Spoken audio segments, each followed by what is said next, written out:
আমার আল্লাহ এরপরে ঘোষণা জানায় দিলেন, ইন্নাল মুনাফিকিনা ফিদ দারকিল আসফালি মিনান নার। ওগো পয়গম্বর, আপনার উম্মতের ভিতরে যারা জাহান্নামে যাবে, এই জাহান্নামীদের ভিতরে সর্বনিকৃষ্ট জাহান্নামীরা হলেন মুনাফিক। মুনাফিক বললেন, চলো ইহুদি ভাই চলো, সানি বিচারের জন্য চলো। ইহুদি বললেন, কার কাছে যাব? মুনাফিক মুসলমান বললেন, চলো উমরের দরবারে যাই। উমর গরম মানুষ, মুনাফিক উমর হলেন গরম মানুষ। ইহুদির কথা শুনলে উমরের মাথা গরম হয়ে যাবে, আমার পক্ষে রায় দিয়ে দিবে। এই জন্যে চলো আমরা উমরের দরবারে চলে যাই। এই মুনাফিক ইহুদি বললেন, আমার অসুবিধা নাই, মোহাম্মদ যেহেতু আমার পক্ষে রায় দিছেন, এখন আপনি যার কাছে মনে চায় তার কাছে আপনি যাইতে পারেন। নামদারি মুসলমান চলো হযরত উমরের দরবারে চাই। উমরের দরবারে চলে যাওয়ার পরে দুইজনকে হাজির হইয়া ওই মুসলমান নামদারি ব্যক্তি বললেন, ওমর, আমরা দুইজনের একটা ঝগড়া হয়েছে, ফয়সালার জন্য আপনার কাছে আসলাম। আপনাকে আমির মানিয়া, বিচারক মানিয়া এই রায় দেওয়ার জন্য আপনার কাছে এসেছি। মেহেরবানি করে আপনি বিচারটা কইরা দেন। এই কথা বলার পরে এবার ইহুদি বললেন, ও ওমর, আপনি শুনেন, আমরা এর আগে আপনি বিচার করার আগে, আমরা বাদী বিবাদীর কথাগুলি শোনার আগে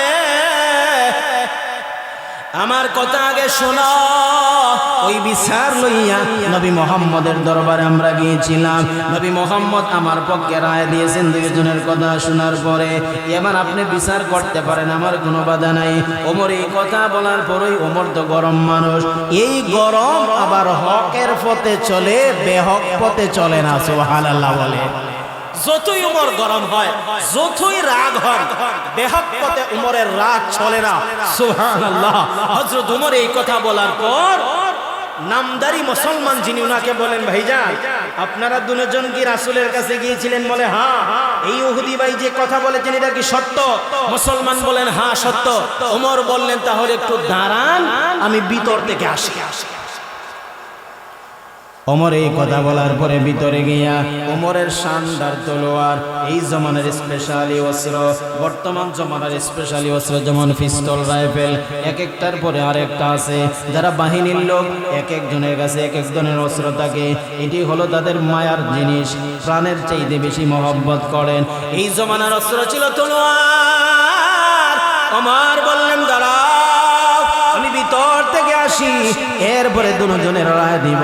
হযরত ওমর ভিতরে গিয়া নিজের শানদার তলোয়ার লইয়া বাহির হইয়া দুজনের সামনে দাঁড়াইয়া, ইহুদির সামনে দাঁড়াইয়া মুসলমানকে সামনে রাইখা বললেন, ও মুসলমান ভাই শোনো, নবী মুহাম্মদের বিচার না মানিয়া সানি বিচারের জন্য যেই ব্যক্তি হযরত ওমরের কাছে আসে, এই ওমরের রায় হলো এইটা। বইলাই এমন জুড়ে আঘাত করলেন, এক আঘাতে নামদারি মুসলমান দুই টুকরা হয়ে যায়। ইহুদির জোরে আর ভয় এখান থেকে বাঁচছেন। ওমরের সাথে কোনো কথা নাই। সুবহানাল্লাহ। হযরত আবু বকর 2 বছর রাষ্ট্রীয় দায়িত্ব পালন করেছেন। এই 2 বছর প্রধান বিচারপতি ছিলেন হযরত ওমর। এই 2 বছরের ভিতরে হযরত ওমরের আদালতে একটা মামলাও আসে না। সুবহানাল্লাহ, জোরে বলবেন না। 2 বছর ছিলেন হযরত ওমর প্রধান বিচারপতি আবু বকরের জমানায়। এই 2 বছরের ভিতরে ওমরের সুপ্রিম কোর্টে একটা মামলা আসে নাই। শেষ পর্যন্ত রাগ করিয়া দরখাস্ত দিলেন বরাবর হযরত আবু বকরের কাছে। বলেন, আবু বকর, এই দায়িত্ব আমি গ্রহণ করতে পারবো না, কারণ এখানে কোনো কাজ নাই, কোনো মামলা আসে না। আর যদি মামলা নাই আসে তাহলে খালি বেতন নিয়ে তো আমার কোনো লাভ নাই। হযরত ওমর বললেন, এই আবু বকর বলেন, ওমর, রাসূলের জমানায় একটা ঘটনা ঘটাইছিল, মনে হয় এই ডরে আর ভয়ে কেউ আসে না।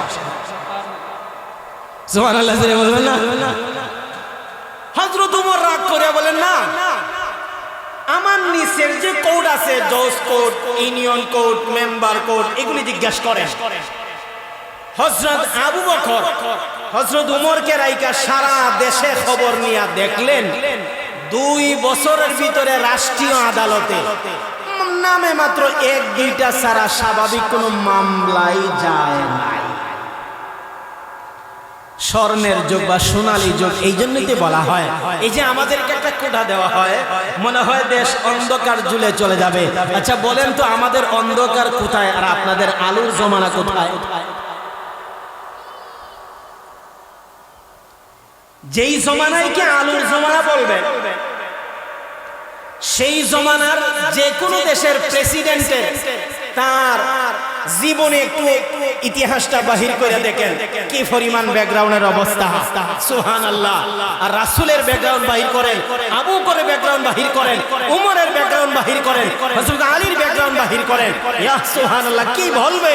এক একজনের জিন্দেগি যদি বাহির করা হয় তাহলে ইতিহাস সাক্ষী দেয় এরা মানুষ ছিল না, মানুষ বেশে আল্লাহ তাআলার ফেরেশতা ছিল। সুবহানাল্লাহ করে বলেন।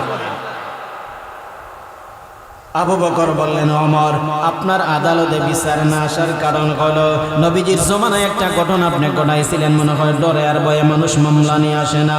ওমর বললেন, না না, খোদার কসম, এমন হইতে পারে না, আমি তো রাগ করেছি, হক পদে বেহক পদে রায় পড়ি নাই। এবার আবু বকর সারা দেশ তদন্ত কইরা দেখলেন মামলার সংখ্যার নামে মাত্র কয়েকটা, নালে মামলাও নেই। সুবহানাল্লাহ। ও মুসলমান যুবক ভাইয়েরা আমার, ওমর মুনাফিকের গর্দান উড়াইয়া দেওয়ার পরে এবার মুনাফিক যিনি মারা গেছেন ওনার ফ্যামিলির মানুষ নবীজির কাছে গিয়ে বললেন, পয়গম্বর, উল্টা এখন ওমরের বিরুদ্ধে আমরা বিচার চাইলাম। ওমর যেহেতু আমাদের ব্যক্তিকে হত্যা করেছে, মেহেরবানি করে এই প্রতিশোধ আপনাকে গ্রহণ করতে হবে। অর্থাৎ খুনের বদলা খুন ইসলামের আইন। এই জায়গায় তো 2 নম্বর করার কোনো সুযোগ নাই, এই জায়গায় তো আপিল করার কোনো সুযোগ নাই। ও পয়গম্বর, যেহেতু স্বয়ং আপনি বিচারক, আপনি জীবিত থাকা অবস্থায় যেহেতু ঘটনা ঘটছে, এই জন্য আপনার কাছে আমরা বিচার চাইলাম, মেহেরবানি করে আপনি বিচারটা কইরা দেন। পয়গম্বর চিন্তিত হয়ে যায়, নবীজি চিন্তিত হয়ে গেলেন, কি করবেন কি না, কিভাবে জবাব দিবেন। পয়গম্বর চিন্তিত হয়ে যাওয়ার পরে, কারণ হযরত ওমর তো যেমন তেমন ওমর না, এই ওমরকে আল্লাহ তাআলার দরবারে দোয়া করিয়া পয়গম্বর নিজেই নিয়ে আসছেন। নবীজি এক সময় দোয়া করেছিলেন, আল্লাহুম্মা আইজ্জিল ইসলামা বিআহাদিল উমরাইন, আল্লাহ 2 ওমর থেকে যে কোনো একজন ওমর দাও না, ইসলামকে শক্তিশালী করার জন্য। একজনের দোয়া কবুল হয়ে যায়, উনি হলেন ওমর। যে ওমর মুসলমান হয়ে যাওয়ার পরে ইসলামের শক্তি শতগুণে বাইরা গেল। যে ওমর মুসলমান হয়ে যাওয়ার পরে এবার দাওয়াতের কাজ প্রকাশ্যে আরম্ভ হয়ে যায়। যে ওমর মুসলমান হয়ে যাওয়ার পরে কাবার সামনে প্রকাশ্য তোয়াফ আরম্ভ হলো। যে ওমর মুসলমান হয়ে যাওয়ার পর নবীজির তেমন কোনো ডর আর ভয় নাই। নবীজি যেভাবে চায় সেইভাবে নামাজ পড়তে পারে, যেইভাবে চায় সেইভাবে তোয়াফ করতে পারে, যেইভাবে চায় সেইভাবে মানুষকে দাওয়াত দিতে পারে। হযরত উমরের কারণে এখন যদি উমরের মামলা পয়গম্বর যদি বিচার করেন তাহলে তো এই সম্পূর্ণ বেদা হয়ে যায়। আল্লাহ তাআলার নিয়ম হলো, যেই ব্যক্তিকে আল্লাহ তাআলা একবার কবুল করিয়া নেয়, এই ব্যক্তিকে আল্লাহ আর কখনো ফিরাইয়া দেয় না। তোমার জিন্দেগির ভিতরে একটা দোয়া যদি আল্লাহ দরবারে কবুল হয়, আল্লাহ এই দোয়ার কখনো ফিরাইয়া দেয় না। আল্লাহ তাআলার বিধান মতে এটা কখনো নাই। এই জন্য আমার মুসলমান ভাইয়েরা, নবীজির সর্বপ্রথম যুদ্ধের ময়দানে 313 জন সাহাবী যুদ্ধের ময়দানে শরীক হয়ে যাওয়ার পরে পয়গম্বর নিজেই বলেছেন, সহিহ বুখারীর হাদিস, এই 313 জন সাহাবীর ব্যাপারে পয়গম্বর বলেন, ই'মালু মা শিতুম কাদ ওয়াজাবাত লাকুমুল জান্নাহ। সাহাবীরা রে, তোমাদের মর্যাদা আল্লাহ এই পরিমাণ বৃদ্ধি করেছে, এই যুদ্ধের পরে যতদিন তোমরা দুনিয়াতে জীবিত থাকবা, যত গুনাহ করো অসুবিধা নাই, যত পাপ করো অসুবিধা নাই, অগ্রিম আল্লাহ তাআলা তোমাদেরকে মাফ করে দিয়েছেন, তোমাদের জন্য জান্নাত ওয়াজিব হয়ে গিয়েছে। এরপরে দেখা গেছে 1 থেকে 2 জন সাহাবী, এই 2 সাহাবী থেকে মাঝে মাঝে সামান্য পরিমাণ একটু গুনাহ প্রকাশ হয়ে গিয়েছিল। নবীজি রাগান্বিত হয়ে গিয়েছিলেন, আবু বকরও রাগান্বিত হয়ে গিয়েছিলেন, কিন্তু সাথে সাথে আমার আল্লাহ তাআলা জানায় দিলেন, ও পয়গম্বর, আমি যেহেতু এদেরকে অগ্রিম মাফ করে দিয়েছি, সুতরাং কোনো বদ আমলের কারণে এদেরকে আর পাকড়াও করা যাবে না, কারণ আমি আল্লাহ আগেই এদের জন্য জান্নাত ওয়াজিব করে দিলাম। ওমরের ব্যাপারে কি ব্যাপার,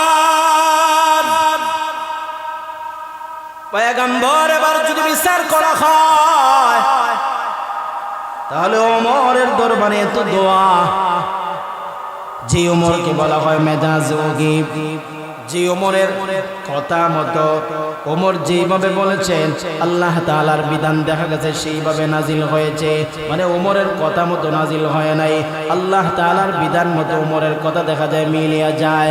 এত মেধা হযরত ওমরকে আল্লাহ তাআলা দান করেছিলেন। পয়গম্বর একদিন স্বপ্নে যুগে লক্ষ্য করে তাকায় দেখেন বড় একটা বালতি না হয় জমজম কূপের কাছে নবীজি বসে আছেন, নবীজির হাতে অনেকগুলি পাত্র, এক একজন সাহাবীকে পাত্র দিয়া দুধ দিতেছেন। হযরত ওমর আসার পরে পয়গম্বর তাকে দুধ দিলেন, কিন্তু ওমরকে এত বেশি দুধ দিলেন যেটা গণনার বাহিরে।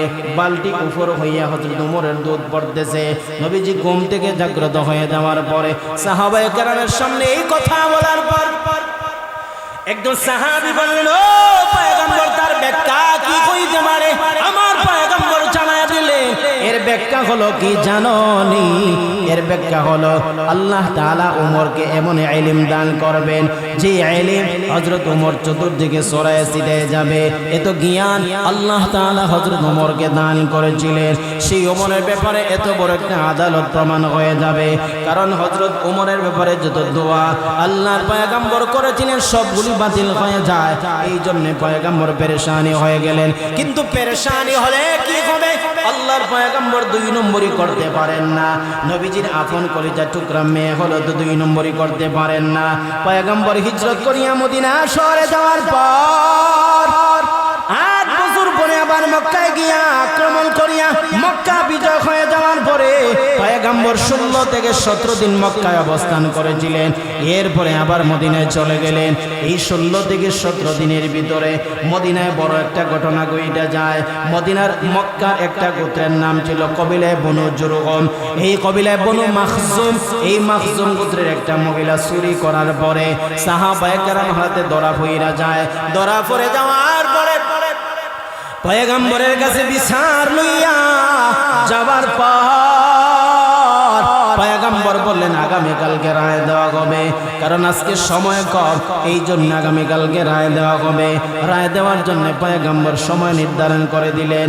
এইদিকে কবিলায়ে বনু মাখজুম চিন্তিত হয়ে গেল, নবীর হাতে যেহেতু বিচার চইলা গেছে, এই জন্য পয়গম্বর যেহেতু ইসলামের বিধান হলো কোনো মানুষ যদি চুরি করে, চুরিকৃত মাল যদি 10 দিরহামের উপরে হয়, আমাদের বাংলাদেশি টাকায় যদি 500 টাকার উপরে হয়, তাহলে হাতের কবজি পর্যন্ত কাইটা দিতে হবে। 500 টাকার নিচে হলে কাটা যাবে না, হয়তো তাকে বিভিন্ন শাস্তি দেওয়া যাইতে পারে। এবার পয়গম্বরের সামনে প্রমাণ হয়ে যাওয়ার পর নবীজি মহিলার হাত কাইটা দিবেন। এই জন্য কবিলায়ে বনু মাখজুম চিন্তা করলো, যদি আমাদের বংশের মেয়ের হাত কাইটা দেওয়া হয় তাহলে আমাদের মান মর্যাদা কিছুই থাকবে না, মক্কার মানুষের সামনে আমরা চেহারা দেখাইতে পারবো না। এই জন্য নবীজির কাছে কিভাবে ঘুষ দেওয়া যায়, নবীজিকে কিভাবে ঘুষ দিয়া বিচারটা মওকুফ করা যায়, বিচারটা একটু দুর্বল করা যায়, শাস্তি কোনো মধ্যে মাফ নি করা যায়, এই চিন্তা করতে করতে করতে করতে করতে হঠাৎ করে মাথায় চলে আসলো নবীজির নাতি, যেই নাতিকে পয়গম্বর বেশি মহব্বত করেন, ওনার নাম হলো উসামা ইবনে যায়েদ রাদিয়াল্লাহু তাআলা আনহু। ওরা বললেন চলো আমরা উসামার দরবারে যাই। উসামা যদি নবী মুহাম্মদকে বলেন, হয়তো মুহাম্মদ উসামার কথা রাখতে পারেন, আমাদের মেয়ের শাস্তি একটু দুর্বল করতে পারেন, মওকুফ করতে পারেন। যেই কথা সেই কাজ। রাত্রিবেলা পরামর্শ করিয়া কবিলায়ে বনু মাখজুমের মান্যগণ্য ব্যক্তিবর্গ যারা আছেন সকলে উসামার কাছে গিয়া বলেন, উসামা রে, আমরা জানি আপনি হলেন পয়গম্বরের নাতি, পয়গম্বর তোমাকে বড় মহব্বত করেন, এই জন্য আমরা একটা রিকোয়েস্ট করার জন্য আপনার কাছে আগমন করলাম। ওরে উসামা, তুমি যদি যাও নবীর দরবারে গিয়া বলো আমাদের মেয়ের শাস্তিটা একটু লঘু করার জন্যে, শাস্তিটা একটু কম দেওয়ার জন্যে, অন্তত হাতটা যেন কাটা হয় না, ভিন্ন প্রকারের যে কোনো শাস্তি দাও আমরা গ্রহণ করতে রাজি আছি। একটু যদি সুপারিশ করেন তাহলে আমাদের বংশের মান মর্যাদা থাকে। হযরত উসামা ছোট্ট সাহাবী বললেন, অসুবিধা না, আমি বলতে পারবো। সকালবেলা উসামা নবীর দরবারে গিয়ে বললেন, ও পয়গম্বর, গতকালকে যেই ঘটনা ঘটছে গো পয়গম্বর, আপনি যদি শাস্তিটা একটু কম দিতেন, মেয়েটার হাত না কাইটা যেহেতু মেয়ে মানুষ, অন্য শাস্তি দিলে ভালো হয়ে যেত। কথা বলার পর বড়ই নবীজির চেহারা মোবারক লাল হয়ে গেল, দুনোটা চোখ একবারে আগুনের মতো লাল হইয়া যায়। পয়গম্বর সাথে সাথে অর্ডার দিলেন কাবার সামনে সাহাবীদেরকে জমায়েত হওয়ার জন্য। সাহাবীরা জমায়েত হওয়ার পর পয়গম্বর সাহাবীদেরকে বললেন, ও সাহাবীরা শোনো, আমার মেয়ে, আমার কলেজের টুকরা সন্তান ফাতেমা, যে মেয়েটা চুরি করছিল এটার নাম ফাতেমা, নবীজির কলেজের টুকরা মেয়ের নাম ফাতেমা। পয়গম্বর বললেন, আমার মেয়ে ফাতেমা যদি চুরি করত আর আমি মুহাম্মদের হাতে যদি বিচার চলে আসতো, আমার কলেজের টুকরা মেয়ের হাত কাটতে আমি দ্বিধা করতাম না। সকালবেলা নবীজির এই ঘোষণা শোনার পর, শান্তির সমাজ যদি গঠন করতে চাও, শান্তির সমাজের সবচেয়ে বড় পাওনা হলো ন্যায় বিচার। আপনার দেশ যদি শান্তিময় দেশ বানাইতে চান, এই দেশের সবচেয়ে বড় অধিকার হলো ন্যায় বিচার। আমরা জানি পৃথিবীর সুপার পাওয়ার আমেরিকা, কিন্তু আমেরিকা আমাদের মতো শান্তি নাই। আমেরিকা একটা মাফিয়ার দেশ। আপনি আমেরিকায় স্বাভাবিকভাবে চলতে পারবেন না, স্বাভাবিকভাবে আপনি বাসায় থাকতে পারবেন না, স্বাভাবিকভাবে আপনি দোকানে থাকতে পারবেন না। কে কোন দিকে আক্রমণ করবে আপনি বলতেই পারবেন না, কারণ আমেরিকায় অভ্যন্তরীণভাবে কোনো শান্তি নাই, একদম অশান্তির আখড়া। পৃথিবীর একমাত্র, আমরা তো বলি আফ্রিকা, না না না না, পৃথিবীর অভ্যন্তরীণভাবে অশান্তির একমাত্র জায়গা হলো আমেরিকা। আফ্রিকা না, আমেরিকা। অভ্যন্তরীণভাবে কোনো শান্তি নাই। আপনি একটা ব্যবসা করছেন, স্বাধীনভাবে ব্যবসা করতে পারবেন না। কোন সময় কোন ডাকাত আক্রমণ করবে আপনি বলতেই পারবেন। কিন্তু পৃথিবী আমেরিকার 59টা স্টেটের একটা স্টেটের 5 ভাগের 1 ভাগও আফগানিস্তান নয়। তালেবানরা ক্ষমতায় যাওয়ার মাত্র 4 বছর। সুবহানাল্লাহ। ডোনাল্ড ট্রাম্প 1 সপ্তাহ আগে সে নিজেই বলেছে যে আফগানিস্তান স্বীকৃতি কেহ দিল না, আফগানিস্তান সম্পদ বলতে কিছু নাই, একেবারে গরিব, কিন্তু এরা সামাজিকভাবে এত শান্তি, এত উন্নতি কিভাবে হলো এটা আমাদের বুঝে আসে না। আপনি আমাদের বাংলাদেশের যত ব্যাংক আছে, প্রত্যেকটা ব্যাংকের সামনে লেখা আছে, নাম্বার দেওয়া আছে। 1 লক্ষ টাকার উপরে যদি টাকা তোলেন, তাহলে আপনার বাসায়, আপনার ব্যবসা প্রতিষ্ঠানে নিয়ে যাওয়ার জন্য পুলিশের সহযোগিতা করার জন্য, নেওয়ার জন্য অনুরোধ করা হলো। ঠিক আছে না? আফগানিস্তানে এরকম কোনো সাইনবোর্ড নাই। ব্যাংক থেকে টাকা উঠাইয়া ফকট না, মানি ব্যাগ না, পলিথিন ব্যাগে নিয়ে একদম বিশ্ব রোডের মাঝখান দিয়ে যাইতে পারবেন, কোনো অসুবিধা নাই। পয়গম্বর এবার হযরত ওমরের রায় মনে আছে, চলো আয়াতের ভিতরে চলে যায়। হযরত ওমর রাদিয়াল্লাহু আনহুর বিরুদ্ধে পয়গম্বর রায় দিবেন। নবীজি চিন্তিত, আমি যদি রায় দিয়ে দিই, রায় তো দেওয়াই লাগবে, এখন কি করা যায়? সাথে সাথে জিবরাইল আলাইহিস সালাতু ওয়াস সালাম নবীজির দরবার আগমন করিয়া সূরাতুন নিসার 64 নম্বর আয়াত নাযিল কইরা জানায় দিলেন, ফালা ওয়া রাব্বিকা লা ইউমিনুনা হাত্তা ইউহাক্কিমুকা ফীমা শাজারা বাইনাহুম, হাত্তা ইউহাক্কিমুকা ফীমা শাজার বাইনাহুম সুম্মা লা ইয়াজিদুনা ফি সুদুরিহিম হাজাতাম মিম্মা কাযাইতা ওয়া ইউসাল্লিমু তাসলিমা। ও পয়গম্বর, না না, আল্লাহ তাআলার কসম কইরা আল্লাহ তাআলা বলেন, আল্লাহ তাআলার কসম, আপনার রায় যতদিন পর্যন্ত কোনো মানুষ মানতে পারবে না, খোদার কসম, খোদার কসম, এই মানুষ কখনো ঈমানদার হইতে পারে না। আমার আল্লাহ তাআলা জানায় দিলেন, ও পয়গম্বর শোনো, হযরত ওমর যেই কথা, যেই কাজ করেছেন একদম 100% সঠিক। আমি আল্লাহ তাআলা ওমরের পক্ষে আছি। ওমরকে ফাঁসি দেওয়া লাগবে না, ওমরেরকে দণ্ড দেওয়া লাগবে না, ওমরের দণ্ড আমি আল্লাহ মাফ করে দিলাম। ওমর যেই কাজটা করেছেন এই কাজের উপর আমি আল্লাহ সন্তুষ্ট। আমি আল্লাহ হযরত ওমরকে উপাধি দিলাম আল ফারিকু বাইনাল হক্কি ওয়াল বাতিল। হযরত ওমর হলেন হক আর বাতিলের মাঝে পার্থক্যকারী। জোরে সুবহানাল্লাহ।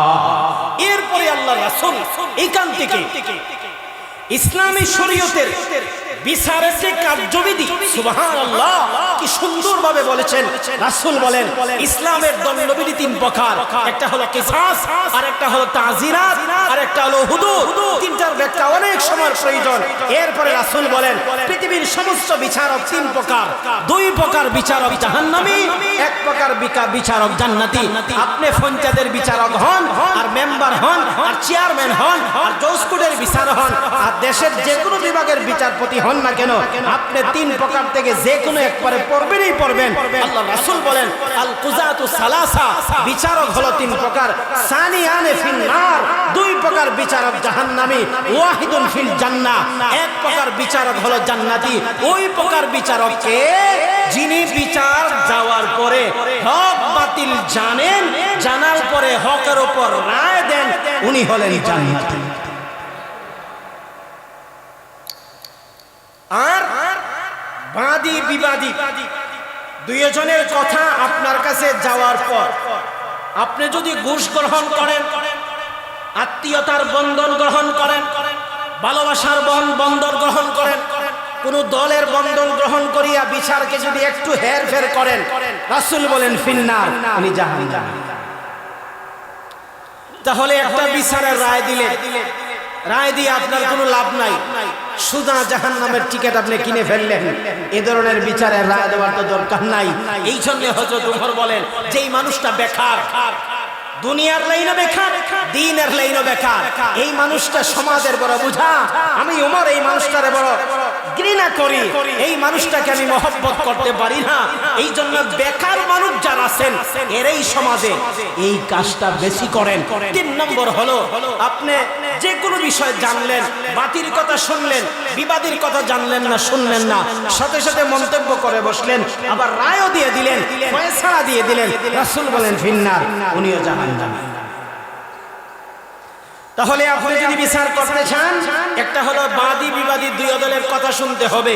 বাদীর কথা শোনার পরে, বিবাদীর কথা শোনার আগে আপনি কোনো মন্তব্য করতে পারবেন না, রায় দিতে পারবেন না। হযরত আলীকে এমন দেশে বিচারক বানায় পাঠানোর আগে হযরত আলী বলেছিলেন, হুজুর আমি অল্প বয়স্ক মানুষ, আমাকে আপনি বিচারক বানায় পাঠাই দিয়েছেন, আমি কিভাবে বিচার করব? রাসূল বললেন বাদী এবং বিবাদী দুই দলের কথা শোনার আগ পর্যন্ত কোনো মন্তব্য করবেন না, কোনো রায় দিবেন না।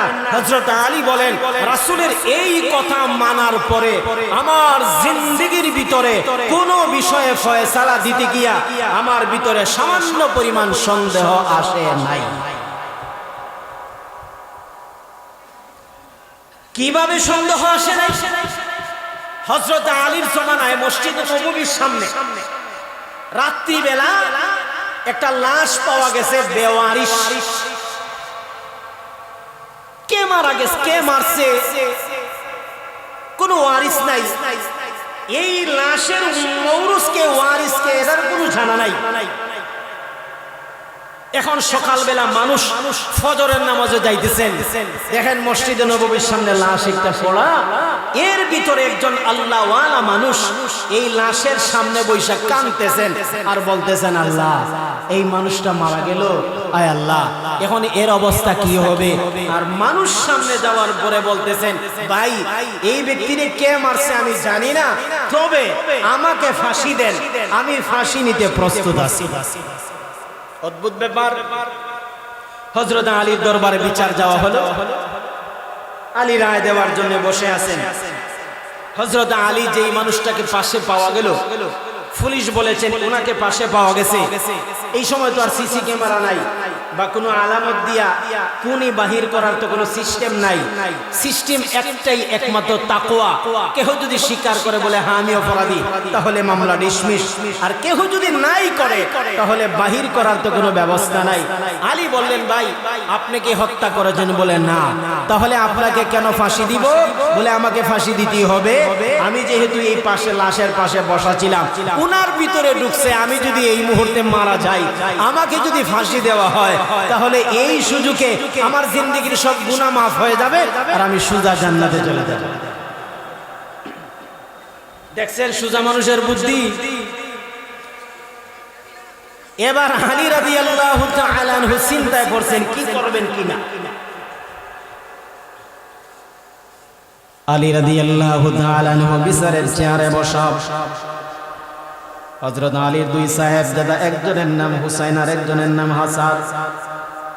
হযরত হুসাইন রাদিয়াল্লাহু আনহু বড় বুদ্ধিমান। হুসাইন বললেন, বাবা একটু বুঝে শুনে আপনি বিচার করবেন, সহজে রায় দিবেন না। আলী বললেন, ছেলেরে কি বলো? আমার নবী আমাকে বলেছেন আমি একজন বিচারক। আল আলিয়্যু কুযাতুন, মানি হলেন একজন বিচারক। আলীর বিচার কখনো ভুল হইতে পারে না। স্বাভাবিকভাবে আলীর বিচার এমনি ভুল হয় না, বড় বিচক্ষণ মানুষ। তুমি কি বলো? অল্প বয়স্ক মানুষ, আমি বুঝে শুনে বিচার করব। হুসাইন রাদিয়াল্লাহু তাআলা আনহু বলেন, কারণ কি জানোনি? এই ব্যক্তি তো স্বীকার করলো সে অপরাধী। সে অপরাধী নাই, তাহলে আপনি কেমনে বিচার করবেন? ইসলামের বিচারের সিস্টেম হলো, কোনো মানুষ যদি বলে আমি অপরাধী নাই, সাক্ষী লাগবে। আবার যদি বলে আমি অপরাধী, তাহলে ঠিক আছে। সে বলতেছে অপরাধী নাই, তাহলে আপনি কিভাবে তাকে কি করবেন? আপনি ফাঁসি দিবেন। এই কথা বলার পরই হযরত আলী রাদিয়াল্লাহু তাআলা আনহু চেয়ার থেকে নাইমা পড়লেন, গরম হয়ে গেলেন, রাগান্বিত হয়ে গেলেন। এবার হুসাইন রাদিয়াল্লাহু তাআলা আনহু নবীজি আর একটা হাদিস পেশ কইরা বসলেন, ও আব্বাজান, আল্লাহর পয়গম্বর বলেছেন রাগান্বিত অবস্থায় কোনো বিচার আপনি করবেন না। এই মুহূর্তে যেহেতু আপনি রাগান্বিত হয়ে গেছেন, সুতরাং আপনি এই বিচার করতে পারবেন না। আলী রাদিয়াল্লাহু তাআলা আনহু সাথে সাথে মাথা নত কইরা ফেললেন। ওনার রাগটা ঠান্ডা হয়ে গেল। হুসাইনের সামনে গিয়া বললেন, হুসাইন বলো দেখি কিভাবে বিচার করতে হবে? এবার হুসাইন রাদিয়াল্লাহু তাআলা আনহু বললেন, আজকে রায় দিলে হবে না, আগামীকালকে রায় দিতে হবে। তবে এমনি রায় দিবেন না, মদিনা শহরের যত মানুষ আছে সকলকে এলান দিয়া বলবেন আগামীকালকে ঐতিহাসিক এই বিচারের রায় হবে। যেই বিচারের কোনো কোনি জানা নাই, কে মারছে জানা নাই, নিরপরাধ একজন মানুষ বলতে তাকে ফাঁসি দেওয়ার জন্য এই মামলার রায় দেওয়া হবে। হযরত আলী বললেন, ঠিক আছে। আলীর মাথায় ধরতেছে না কিভাবে রায় দিবেন। আগামীকালকে যেহেতু ছেলে বলেছেন, এই জন্য মেনে নিলেন। সাথে সাথে বললেন আগামীকালকে রায় দেওয়া হবে। সবাই সকলের বাড়িতে চলে গেল। এবার যেই মানুষটা বাস্তবে খুনি, যেই মানুষটা এই মানুষটাই হত্যা করেছে, তার ভিতরে ঢুকলো, আমি তো এমনি খুনি, একটা মানুষকে আমি হত্যা করেছি আল্লাহ তাআলার দরবারে, আমি এমনি অপরাধী। এখন যদি আরেকটা মানুষকে হত্যা করা হয়, তাহলে আমি ডাবল অপরাধী হয়ে যাব। আল্লাহ তাআলার দরবারে এমনি তো অপরাধী হয়ে গেলাম, এবার ডাবল খুনের আসামি যদি হয় কি জবাব দিব? এই জন্য এই বেচারা সকাল মনে মনে চিন্তা করলেন, সকালবেলা আমি স্বীকার করে ফেলবো আমি হত্যা করেছি। এই জন্য এই মানুষটাকে আপনি ফাঁসি দিবেন না। নিরপরাধ আল্লাহওয়ালা বুজুর্গকে আপনি ফাঁসি দিবেন না। সকালবেলা মদিনার সকল মানুষ হযরত আলীর বিচারকের সামনে হাজির। আলী রাদিয়াল্লাহু তাআলা আনহু রায় দিবেন। এমনি সবাই মাঝখান থেকে একটা যুবক দাঁড়ায় বললেন, আলী শোনো, যেই মানুষটা মারা গেছে সে ছিল আমার বন্ধু, আমি হলাম তার খুনি, আমি তাকে হত্যা করেছি। তবে আমার উদ্দেশ্য হত্যা ছিল না। যে কোনো একটা বিষয় নিয়ে আমরা দুইজন কথাকাটি করার কারণে, আমি একটা ঘুষি মারার কারণে আল্লাহর বান্দা জায়গায় মারা গেল, খুন হয়ে গেল। এবার বাঁচতে গিয়ে আমি পলায়ন করলাম, কিন্তু পলায়ন কইরা আমি তো আর বাঁচতে পারলাম না। আরেকজন নিরপরাধ মানুষ বলতেছে তাকে ফাঁসি দেওয়ার জন্য। দুই আসামি, দুই মার্ডার কেসের আসামি থেকে বাঁচার জন্য আমি স্বীকার করে নিলাম আমি এই ব্যক্তির খুনি, আমি হত্যাকারী। এই কথা বলার পরে এবার আলী রাদিয়াল্লাহু আনহুর মাথাটা ঠান্ডা হলো। উনি রায় দিবেন। আবার হযরত হুসাইনের বাদা।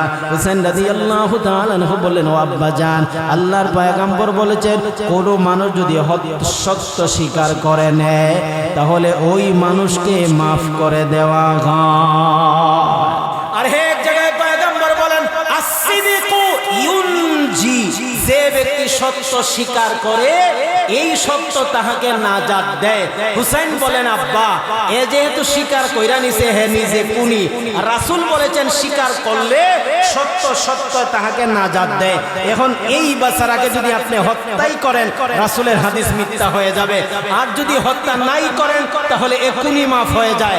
এই কথা বলার পরে আর স্ট্রিট দাঁড়ায় গেলেন, কোনো কথা নাই, বললেন তোমার বিচার তুমি করো। সুবহানাল্লাহ বলে বলেন। হুসাইন বললেন, বাবা এই বিচার করার জন্য বিচারের চেয়ার থেকে আপনি নাইমা পড়েন। পয়গম্বর যেহেতু বলেছেন আসিদ্দিয়ুনজি, কোন মানুষ যদি সত্য বলে এই সত্য তাকে নাজাত দেয়। এ বেচারা খুনি, আমিও জানি না, আপনিও জানেন না, পৃথিবীর কোনো আদালত তো জানে না, একমাত্র আল্লাহর ডরে আর ভয়ে আল্লাহর বান্দা যেহেতু স্বীকার করেছে সে নিজে খুনি। পয়গম্বর বলছেন স্বীকার করলে সত্য তাকে নাজাত দেয়, সুতরাং তাকে নাজাতের ব্যবস্থা করতে হবে। আপনি তাকে আর ফাঁসি দিতে পারবেন না। নবীজির হাদিস দিয়া ছেলে তার বাবাকে আটকায় দিলেন। আলী রাদিয়াল্লাহু তাআলা আনহু সিয়ার দিকে নাইমা বললেন, ছেলে আমার কিভাবে বিচার হবে তুমি রায় দাও। হোসেন বললেন, না না, এইভাবে রায় দিলে হবে না, যিনি মারা গেছেন উনি তো আর পৃথিবীতে আসবেন না। এবার চলো আমি আপনি যিনি মারছেন উনি সহকারে আমরা সবে মিলিয়া যেই ব্যক্তি মারা গেছেন ওনার বাড়ি চলে যায়। ওনার বাড়ি চলে যাওয়ার পরে আপনি রিকোয়েস্ট করবেন, আমিও রিকোয়েস্ট করব, আরো যারা মন্ত্রীবর্গ আছে সকলকে লইয়া আমরা রিকোয়েস্ট করব। এরা যদি মাফ কইরা দেয় তাহলে যিনি খুনি আল্লাহর ভয়ে স্বীকার করার কারণে সত্য তাহাকে নাজাত দিয়ে দিবে, নবীজির হাদিসটা সত্য হয়ে যাবে। হযরত আলী বললেন, চলো চলো, বিচারের রায় না দিয়া চলো। আলী রওনা হয়ে যায়, হুসাইন রওনা হয়ে যায়, আরো যারা ছিলেন সকলেই রওনা হয়ে যায়। যে ব্যক্তি মারা গেছে ওনার বাড়িতে যাওয়ার পরে ওনার মা বাবা আত্মীয় স্বজন হযরত আলী আর হুসাইনকে দেখার পরে বললেন, ও আলী আর হুসাইন, আপনি যেহেতু আমাদের বাড়িতে চলে আসছেন সুতরাং আমাদের আর বিচার লাগবে না, আমরা এমনি বিচার পেয়ে গেলাম। যেই ব্যক্তি মারছে সে তো নিজেই স্বীকার করেছে মারার জন্য, সে কোন মারার জন্য আঘাত করে নাই, হয়তো রাগে আঘাত করেছিল কিন্তু হায়াত নাই, মারা গেছে। আপনারা দুজনের উসিলায় আমরা আমাদের খুনিদেরকে মাফ করে দিলাম। ওরা বললেন মাফ করে দিলাম। আলী বললেন, তোমরা যেহেতু মাফ করে দিয়েছো আল্লাহ তাআলার দরবারে বিশাল সওয়াবের অধিকারী হয়ে গেলা, আমি কেন মাহরুম হয়ে যাব? আমি যেহেতু মুসলমান জাহানের আমিরুল মুমিনিন, আমার একটা দায়িত্ব আছে। আমি রাষ্ট্রীয় খাদ্য গোদাম থেকে একটা মানুষ কোন কোনার পরিবর্তে 100 উট হাদিয়া দিতে হয়। বর্তমানে ধরেন 10 কোটি টাকা, 10 কোটি টাকা তাহাকে জরিমানা দিতে হয়। আলী রাদিয়াল্লাহু তাআলা আনহু বলেন, আমি কেন মাহরুম হয়ে যাব? এর পরিবর্তে আমি তোমাদেরকে রাষ্ট্রীয় কোষাগার থেকে মুসলমানদের বাদশা হিসাবে 10 কোটি টাকা জরিমানা আদায় করলাম। সত্য বলার কারণে এই বেচারা মাপ পাইল। আল্লাহ রাসূল যেহেতু বলেছেন যে সত্য স্বীকার করে না এই সত্যই তাহাকে মাফ কইরা দেয়। আল্লাহু আকবার। হযরত হুসাইনের এই হাদিস জানার কারণে সুবহানাল্লাহ, কি একটা কৌশল কইরা এই বিচার থেকে আল্লাহর বান্দা খুনি হওয়ার পরে সেই কোন থেকে নাজাত পেয়ে গেলেন। এই জন্য আমার হেরা আল্লাহ রাসূল বলেন, যে কোনো বিচার আপনার কাছে আসার পরে বাদী আর বিবাদী দুই দলের কথা শোনার আগে কোনো মন্তব্য করবেন না। কিন্তু আমাদের একটা ভাইরাস বেমার হলো প্রায় সব জায়গায়, ঘরের বিচার বলেন, বাহিরের বিচার বলেন, বা রিক্সা ড্রাইভারের বিচার বলেন, সিএনজি ড্রাইভারের বিচার বলেন, একজনের কথা শোনার পরেই মোটামুটি যারা আছেন সবাই লাঠি ছুটা লইয়া গরম দেখতে হবে। আমরা এটা দেখে ছাড়বো, প্রয়োজনে হাইকোর্ট পর্যন্ত যাব, কিন্তু বিবাদীর কথা শোনার পরে শোনা যায় যিনি প্রথমে আপনার কাছে বলেছিল 16 আনা মিথ্যাবাদী। এমন হয় কিনা? হয়। রাসূল আগেই কিন্তু মূলনীতি বলে দিয়েছেন, সাবধান, বিচার করার আগে একজনের কথা শুনে বিচার করবা না। মসজিদের বিচার হোক, মাদ্রাসার বিচার হোক, ফ্যামিলির বিচার হোক, এমন কি আপনার মেয়ের বিচারও যদি হয়, আপনার মেয়ের কথা শুই নাই আপনার দামানদের উপর রাগান্বিত হবেন না, দামানদের কথা শোনার পরে আপনার রাগান্বিত হন। সুবহানাল্লাহ। রাসূল শান্তির সমাজ গঠন করতে গিয়া কোন জায়গায় হাত দিবেন? আল্লাহ তাআলা আমাদেরকে দুনিয়াতে শান্তি রাখার জন্য কোন কোন জায়গায় হাত দিবেন এটা চিন্তা করে দেখছেন? ফালা ওয়ালাম্মিকা লা ইউমিনুনা হাত্তা ইউহাক্কিমুকা ফীমা শাজারা বাইনাহুম সুম্মা লা ইয়াজিদুনা ফী সুদুরিহিম হাজাতাম মিম্মা কাযাইতা ওয়া ইউসাল্লিমু তাসলিমা। আমার আল্লাহ তাআলা বলেন, ও দুনিয়ার মানুষ, আল্লাহ তাআলা কসম কইরা বলেন নবীজির ফয়সালা মানার পরে তোমরা যদি নবীজির ফয়সালা গ্রহণ না করো, ফ্যামিলিগত হোক আর তোমার শাসकीयগত হোক না কেন, সামাজিকগত হয় না কেন, সব জায়গায় যদি নবীজির ফয়সালা না মানো, প্রথম নম্বর কথা হলো কোরআনের কাছে আসলা না, এটা তোমার ব্যাপার। কোরআনের কাছে গেলা না, এটা তোমার ব্যাপার। নবীজির হাদিস মানলা না, গেলা না, এটা তোমার ব্যাপার। কিন্তু যাওয়ার পরে যদি মানো না, ঈমান থাকবে